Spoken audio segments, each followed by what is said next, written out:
Seigneur, en ce jour encore, nous nous recommandons à la grâce de ton esprit, de qui viennent toutes nos capacités. Dans 2 Corinthiens 3:5, Paul dit, ce n'est pas pour dire que nous sommes capables, comme si cela venait de nous-mêmes, mais au contraire, toutes nos capacités ne viennent que de toi. Seigneur, nous reconnaissons en cette heure que nous sommes si incapables et nous nous recommandons en tes grandes capacités. Nous sommes si faibles, nous sommes si petits et nous nous confions en ta grandeur, en ton infinie grandeur. Seigneur, nous n'avons pas de sagesse. Non, il n'y a pas de sagesse comme venant de nous, si ce n'est la sagesse spirituelle venant de toi. Il n'y a pas d'intelligence comme venant de nous. Non, il n'en existe pas. Seigneur, nous te le disons aujourd'hui, en cette heure, que tout ce que nous pouvons manifester comme intelligence ne vienne que de toi, de ton esprit. Voilà pourquoi, Seigneur, je nous recommande à la grâce de ton Saint-Esprit. Je prie maintenant que ton esprit vienne dans le nom de Jésus pour prendre le contrôle de toutes choses. Conduis-nous tout au long de cette méditation. À chaque instant de cette méditation, Seigneur, communique à nos cœurs ce que tu voudrais qu'on découvre. Les choses, Seigneur, que nous ignorons, nous te supplions de nous les faire découvrir aujourd'hui. Fais-le, Seigneur, pour la gloire de ton nom. Fais-le pour que nous puissions davantage te célébrer, t'adorer, te magnifier. Pour que nous puissions nous réjouir, Seigneur. Béni sois-tu, Seigneur, pour ton amour et pour ta présence. Merci de ce que tu nous as aimés d'un amour infini. Et tu as donné ton Fils unique, notre Seigneur Jésus-Christ, qui s'est livré lui-même sur le bois de la croix pour que nous ayons la vie en abondance. Et il demeure notre berger. Il demeure aussi notre intercesseur. Et la Bible dit qu'il se tient à la droite du Père et qu'il intercède jour et nuit pour nous. Voilà pourquoi nous sommes rassurés, nous sommes confiants parce que nous avons un grand Dieu. Béni sois-tu, Éternel. Magnifié soit ton nom, glorifié soit ton nom. Élevé sois-tu dans les siècles éternels. Amen. Mes frères et mes sœurs, nous sommes aujourd'hui le jeudi 25. Nous sommes à la toute première heure du jeudi 25 juin 2020. Le sous-thème que nous avons à méditer ensemble, c'est le suivant. Adorer, c'est choisir le meilleur de vous-même pour l'offrir à Dieu. J'espère que chacun de nous, puisque le programme avait déjà été partagé en début de semaine, j'espère que chacun de nous a pris le soin de méditer par avance ce que peut signifier un tel sous-thème. Adorer, c'est choisir le meilleur de vous-même pour l'offrir à Dieu. Nous allons lire Malachie chapitre 1, les versets 7 et 8. Je lis la parole du Seigneur. Vous offrez sur mon autel des aliments impurs et vous dites, en quoi t'avons-nous profané? C'est en disant, la table de l'Éternel est méprisable. Quand vous offrez en sacrifice une bête aveugle, n'est-ce pas mal? Quand vous en offrez une boiteuse ou infime, n'est-ce pas mal? Offrez-la donc à vos gouverneurs. Offre-la donc à ton gouverneur. Te recevra-t-il bien? Te fera-t-il bon accueil? Dit l'Éternel des armées. Parole du Seigneur. Nous rendons grâce à Dieu. Mes frères et mes sœurs dans le Seigneur, si vous lisez les versets précédents, les versets qui viennent avant le verset 7, vous allez vous rendre compte que Dieu s'adresse aux sacrificateurs du peuple d'Israël. Dieu s'adressait aux sacrificateurs parce que si on ne fait pas cette précision, on sera tenté de croire que ce message de Dieu en son temps s'adressait à tout le monde. Mais non. Quand vous lirez les versets 5, 6 et autres, vous allez vous rendre compte que c'était un message que Dieu adressait aux sacrificateurs du peuple d'Israël. Quand vous lisez en fonction des versions des Bibles, on me dit prêtre ou bien on dit sacrificateur. Vous voyez. Donc c'est la même chose. Un sacrificateur ou bien un prêtre du Seigneur, c'est quelqu'un. Comprenez très bien, je vais déjà définir le terme sacrificateur. Le sacrificateur ou alors le prêtre, c'est quelqu'un qui offre un sacrifice à Dieu en faveur de lui-même et aussi du peuple. Donc c'est ça un sacrificateur. Un sacrificateur, c'est celui-là qui offre périodiquement un sacrifice à qui? À Dieu. Et pour qui? Pour lui-même et pour le peuple. Vous comprenez? C'est ça de façon très simple, un sacrificateur. Mes frères et mes sœurs, de l'Ancien Testament jusqu'au Nouveau Testament, la notion de sacrificateur varie. Et il y a notamment deux notions de sacrificateur, ou bien deux types de sacrificateurs. Quand vous lisez très bien le livre d'Hébreux, vous allez découvrir que la Bible parle des sacrificateurs selon l'ordre d'Aaron.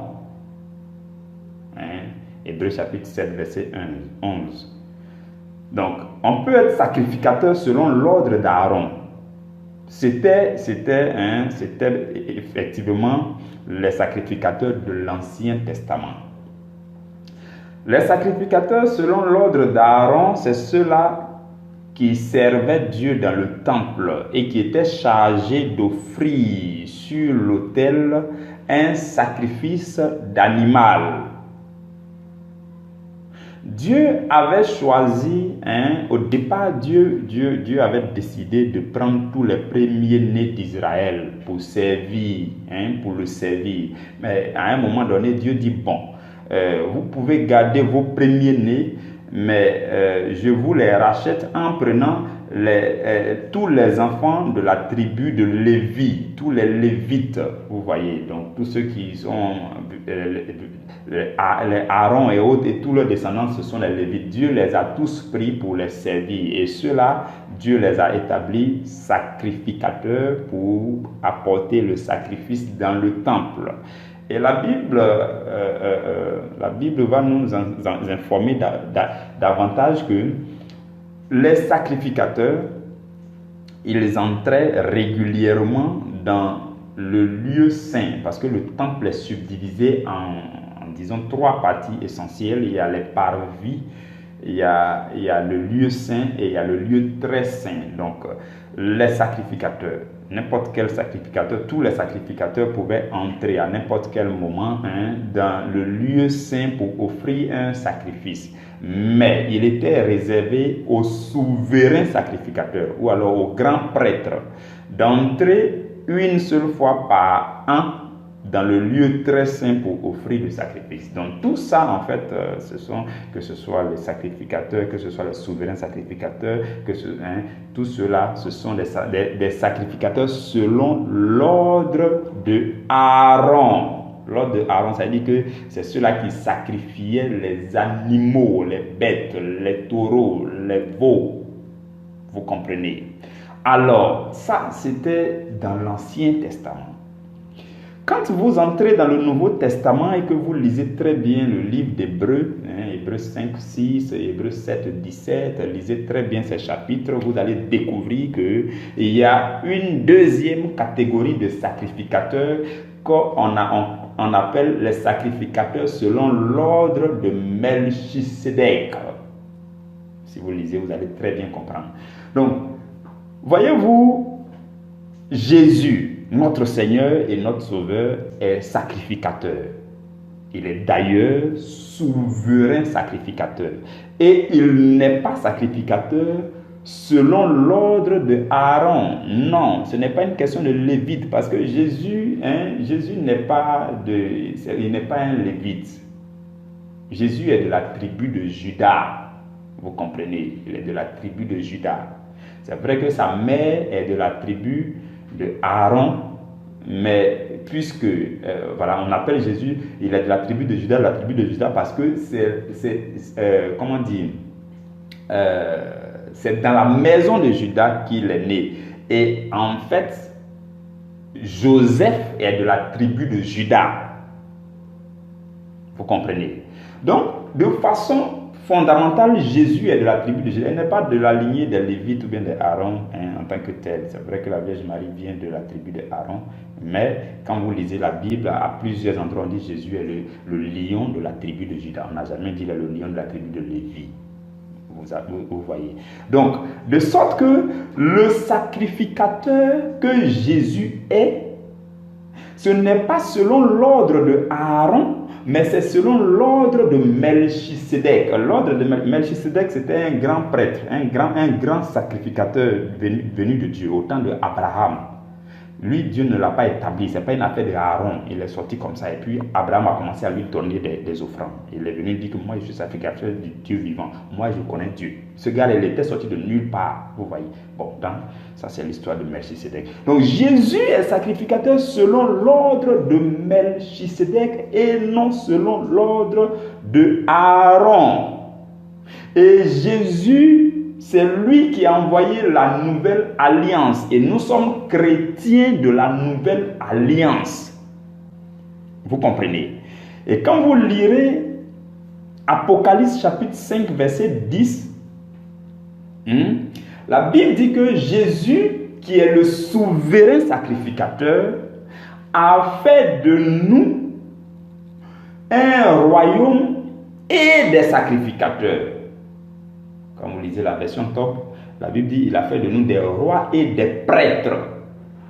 Vous comprenez? Donc Jésus qui est le souverain sacrificateur, selon l'ordre de Melchisedec, ce n'est pas les taureaux, les boucs, les veaux que Jésus a sacrifiés, mais Jésus a sacrifié son propre corps sur le bois de la croix. Il s'est livré lui-même. Ce type de sacrifice-là, où tu t'offres toi-même, là, on appelle ça sacrificateur selon l'ordre de Melchisedec. Et Jésus qui est le souverain sacrificateur. D'ailleurs, il est le seul souverain sacrificateur qui a offert le sacrifice unique de son corps sur le bois de la croix pour racheter l'humanité et pour les transformer en sacrificateurs selon l'ordre de Melchisedec. Non pas des sacrificateurs qui vont prendre des taureaux, des boucs, des veaux pour aller sacrifier, non. Des sacrificateurs qui vont suivre les traces de Jésus. Comme nous le dit Romains chapitre 12, verset 1, c'est notre propre corps que nous devons offrir à Dieu en sacrifice agréable, en sacrifice vivant, sain et d'agréable odeur. Vous comprenez? Donc, sous la nouvelle alliance, il ne s'agira plus de sacrificateurs selon l'ordre de Aaron. On a fini avec les bêtes, les moutons, tout ça. Si vous trouvez encore des gens qui font des sacrifices d'animaux et qui pensent qu'ils offrent ce sacrifice-là à Dieu, ils sont grandement dans l'erreur, parce que le seul, l'unique, le dernier sacrifice qui a été offert à Dieu, c'est le sacrifice de Jésus, le sacrifice de sang qui a été offert à Dieu. Le tout dernier, c'est le sacrifice de Jésus sur le bois de la croix. Son sang a coulé. Et nous, pour suivre ses traces, ce que nous faisons maintenant, c'est d'offrir nous aussi nos corps. Si tu offres ton corps jusqu'à ce que tu deviennes martyr, que ton sang coule, tant mieux. Mais ce qu'on doit faire, c'est de suivre Jésus dans ses souffrances. C'est pourquoi il a dit que celui qui veut me suivre prenne quoi? Prenne sa croix et qu'il me suive. Quand on prend la croix, ce n'est pas pour aller ailleurs, c'est pour aller à Golgotha. Donc, il y a ton Golgotha quand tu vas prendre ta croix. Il y a ta souffrance. Il y a ta crucifixion. Quand tu vas prendre ta croix, il y a tout ça qui entre en ligne de compte dans la vie d'un sacrificateur selon l'ordre de Melchisédek. Et donc, sous la nouvelle alliance, chacun de nous, vous et moi, nous sommes des sacrificateurs.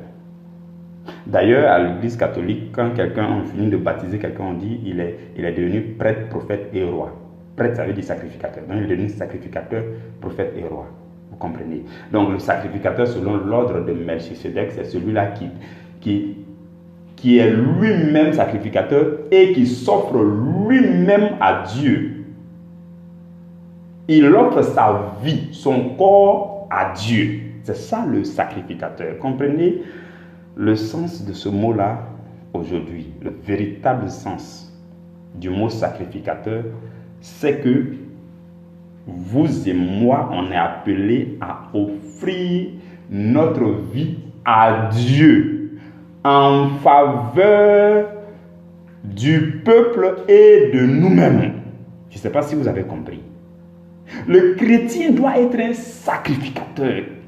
Qu'est-ce qu'il sacrifie? Son corps, sa vie, chaque instant de sa vie.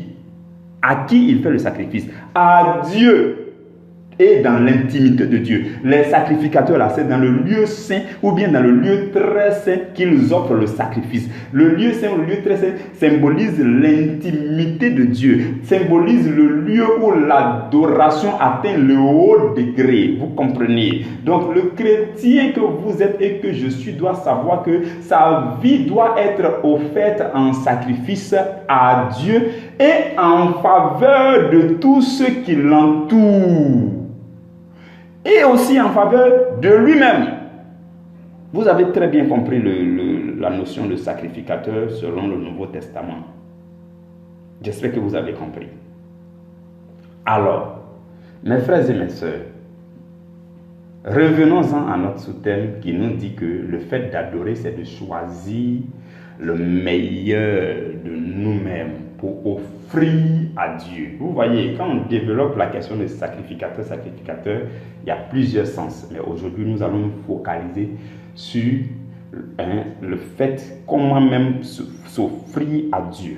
Quand il s'agit de rencontrer Dieu dans son intimité, quand il s'agit d'aller dans la présence de Dieu pour l'adorer, comment faire de la meilleure des façons pour être agréable à Dieu, pour faire partie de la classe des vrais adorateurs que Dieu recherche, de façon pratique dans votre vie de tous les jours. Comment choisir le meilleur de vous-même pour donner un sacrifice à Dieu? Il ne s'agira plus d'aller tuer un poulet, un mouton ou un bouc. Non, ce n'est pas cela. Il s'agit de choisir une partie de votre vie, un morceau de votre vie, une portion de votre vie pour l'offrir à Dieu. Et ce n'est pas n'importe quelle partie de votre vie qu'il faudra choisir si vous voulez faire partie de la classe des vrais adorateurs.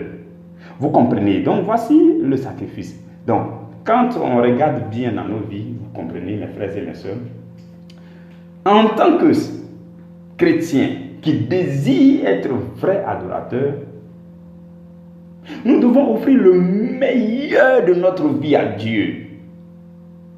Si nous voulons prendre plaisir à l'intimité de Dieu, si nous voulons aussi que Dieu prenne plaisir à notre vie, nous devons lui offrir les meilleures choses dans notre vie de chaque jour. Par exemple, Mes frères et mes sœurs, hein, quand il s'agit d'aller dans la présence de Dieu, il faut choisir votre meilleure forme. Votre meilleure forme. Ce n'est pas quand vous êtes fatigué que vous allez partir dans la présence de Dieu. Essayez de regarder dans votre vie de chaque jour à quel moment de la journée vous êtes en pleine forme. C'est là que Dieu veut vous voir. En donnant votre meilleure forme à Dieu, vous offrez à Dieu un sacrifice agréable. Quand il dit votre meilleure forme, ça dit que au moment où vous êtes en pleine forme, où vous n'êtes pas fatigué, vous n'êtes pas épuisé par la journée. Il y a des gens qui attendent d'être épuisés par la journée et puis le soir maintenant ils font une prière lapidaire là à Dieu avant de dormir. Ou bien le matin quand ils se réveillent brusquement, ils font une prière lapidaire parce qu'ils sont pressés de vaquer à leurs occupations. Non, il faut se calmer et puis pendant que tu es en pleine forme, au moment où tu es en pleine forme, c'est là que Dieu te veut dans sa présence. Et c'est là que tu peux être efficace aussi dans ton adoration. Si tu veux, ne fais pas une adoration de 30 minutes, ne serait-ce qu'en 5 minutes, si tu offres la meilleure forme, si tu entres dans la présence de Dieu en pleine forme, tu vas offrir une adoration qui n'est pas longue mais qui est profonde. Je ne sais pas si vous comprenez ces choses-là. On doit choisir le meilleur de notre forme. Ce n'est pas quand on est fatigué ou quand on est, je ne sais pas comment dire, mais ce n'est pas quand on est épuisé qu'on va aller dans la présence de Dieu. Ça, c'est ce que doit cultiver un véritable adorateur. Quand tu te lèves tout fatigué, c'est-à-dire au moment où tu es fatigué, épuisé là, et puis tu vas dans la présence de Dieu, le texte que nous avons lu, Dieu dit que tu es en train de lui offrir une bête aveugle, ou bien une bête boiteuse, ou bien une bête infime. Vous comprenez? Donc, par exemple aussi, on doit choisir le meilleur de notre temps. Le meilleur de notre temps. Vous savez, Dieu prend plaisir aux prémices des choses, aux premières parties. Vous allez encore comprendre aujourd'hui pourquoi est-ce que cette activité existe. Et pourquoi est-ce que cette activité s'appelle ton pain de la première heure.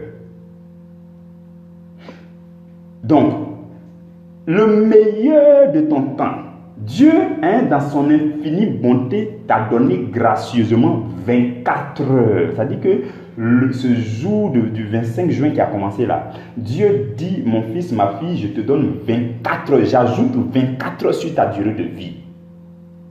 Qu'est-ce que toi tu fais? Tu prends la première partie. Bizarrement, depuis déjà des années chez moi à la maison, personne ne dort avant minuit. Je ne me rappelle pas à quand remonte la dernière fois où quelqu'un a dormi chez moi avant minuit. Non, je me rappelle. Même ma dernière fille, elle dort souvent à 1h30, 2h du matin. Et ma grande fille, pendant que les cours étaient encore, malgré elle dort après minuit, elle se réveille matin pour aller à l'école. Parce que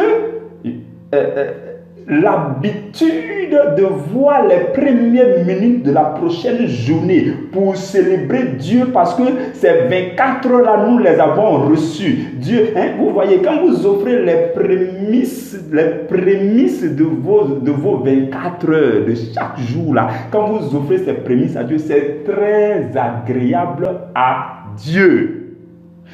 Quelqu'un va me dire, c'est fatigant. Non. Et puis dans le monde là, partout où vous allez partir dans les formations, on va vous dire non, il faut dormir à 22h, non, il faut dormir à 23h. Ça, c'est le monde.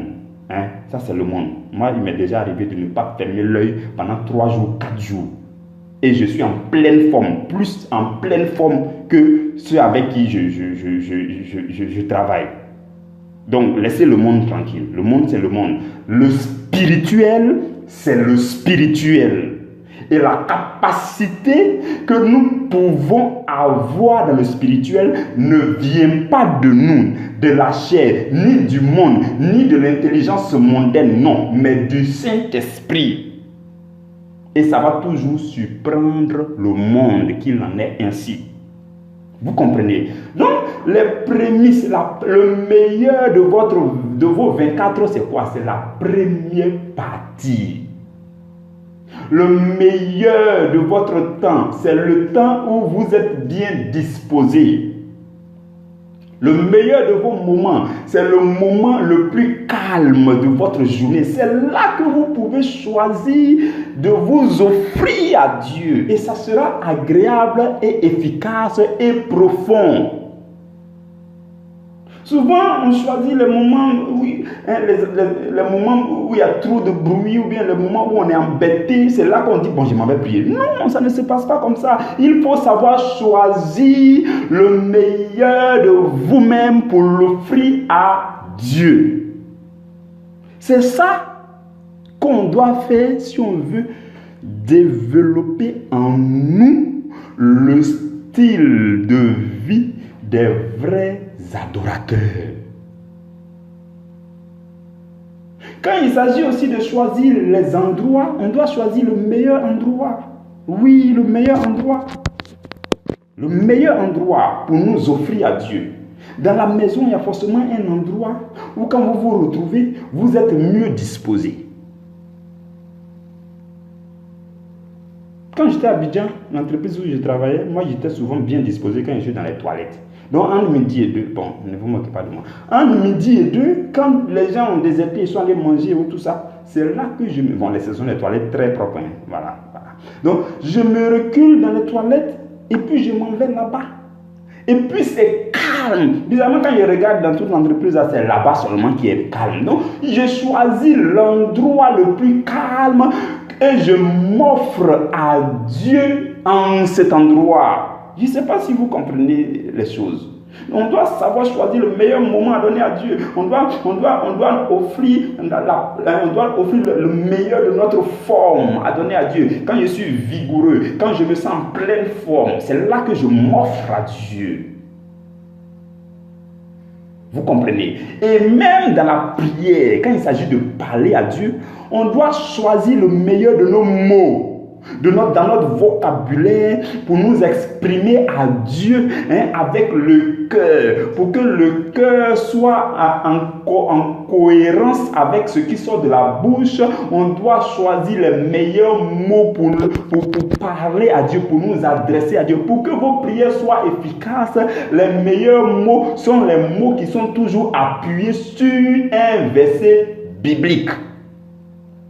Ah oui. C'est pour ça qu'on dit adorer Dieu en esprit et en vérité. Et en vérité, là, le mot vérité, ça veut dire vérité de la parole. Révélation de la parole. Ce que dit la parole là, je m'appuie dessus pour prier Dieu. Donc les mots, si vous pouvez faire 10 heures de prière et puis aucun verset biblique n'est cité, aucun mot de la Bible n'est cité, c'est zéro.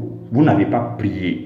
Le meilleur de vos vocabulaires, de vos mots, les mots que vous avez rencontrés dans la Bible et qui peuvent exprimer ce que vous ressentez dans votre cœur, c'est ce qu'on doit donner à Dieu.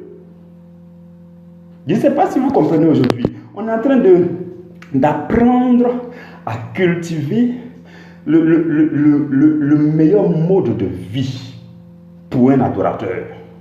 Le meilleur style de vie pour un adorateur, c'est de marquer une pause et de choisir la meilleure partie de moi-même et de l'offrir à Dieu. Si vous voyez que les mots, ce que vous ressentez dans votre cœur là, c'est plus fort que tous les mots de vos vocabulaires, vous parlez en langue, vous dites n'importe quoi. Dehors, les gens peuvent entendre n'importe quoi, mais vous, c'est quelque chose de fort et de puissant qui vient de votre cœur. Donc, libérez-vous et commencez à jaillir. Peu importe ce que les gens vont penser de vous. N'ayez aucunement honte. La Bible dit, je n'ai point honte de l'évangile, parce que c'est la puissance de Dieu pour tous ceux qui croient. Donc, quand vous pensez qu'il faut offrir les mots plus lourds, les mots beaucoup meilleurs et plus profonds à Dieu, et que vous manquez de mots en langue française ou bien dans votre langue maternelle, vous commencez à dire n'importe quoi. Libérez-vous. C'est comme souvent, il y a des gens on peut avoir la sensation de crier. Ça dit que moi, il veut me défouler, il veut crier. Et puis, waouh, c'est ça qui nous arrive à l'intérieur de nous quand le parler en langue veut s'imposer. On va parler de ça, je crois, après-demain. Un véritable adorateur, à un moment donné, il dit, bon, les mots là ne suffisent pas. Et puis il commence à dire, Ragabandingendo, Nelekibaba, Melekoza, Rangindero Kaché, Ribrogazio Kantamale, Maki Kondana Kio. Quand il finit ça, il se sent soulagé. Parce que ce qu'il vient de dire, un peu de mots là, ce sont les meilleurs mots qui viennent de son cœur qu'il a pris pour offrir à Dieu. Je ne sais pas si vous comprenez. Suivez très bien mes frères et mes sœurs. Quand il s'agit aussi d'écouter les enseignements, les méditations dans la présence de Dieu, on doit offrir à Dieu le meilleur de notre attention, notre pleine attention, notre pleine concentration pour capter ce que Dieu veut qu'on capte. Parce que chaque jour, il y a de la nourriture disponible. Et Dieu a envoyé la nourriture en abondance pour nous. Maintenant, toi, si tu es concentré, si tu as une faible concentration, mais tu accordes partiellement ton attention, tu vas recevoir une partie seulement de la nourriture qui a été disposée sur la table du Seigneur. Par contre, si tu choisis le meilleur de ton attention, si tu choisis la pleine attention, la meilleure attention, que tu offres ça à Dieu, tu vas capter aussi de la part de Dieu les pleines révélations, les paroles profondes, l'onction qui l'accompagne, la puissance qui vient de cette méditation, de cet enseignement, de cette prédication. C'est cela, mes frères, c'est ce que chaque adorateur doit cultiver comme style de vie. Et je voudrais aussi dire que en matière de revenus, que ce soit les biens matériels, les biens financiers, dès que vous recevez, c'est la première partie qui intéresse Dieu. Il y a des gens qui leur disent là, c'est la dernière partie. Le dernier dixième, là, ils prennent pour donner à Dieu. Ce n'est pas ça c'est pas à ça que Dieu prend plaisir. La meilleure partie de votre salaire, c'est la première partie. Le premier dixième que vous enlevez, vous mettez dans une enveloppe, vous dites, ça là, c'est sacré. C'est pour Dieu, je donne. Non, je ferme les yeux, je donne. Ce n'est même pas pour moi, je n'y pense plus. Je ne veux même pas regretter pourquoi c'est parti. C'est pour Dieu. Je donne ça à Dieu. C'est ça aussi, donner le meilleur de vous-même. Vous comprenez, mes frères et mes sœurs? Et je termine par nous dire, pour mieux parvenir à toutes ces choses, nous devons rechercher régulièrement la communion avec le Saint-Esprit. Je vous laisse explorer vos vies pour chercher les meilleures choses à offrir à Dieu. Nous nous rencontrons demain à la première heure au nom de Jésus. Amen.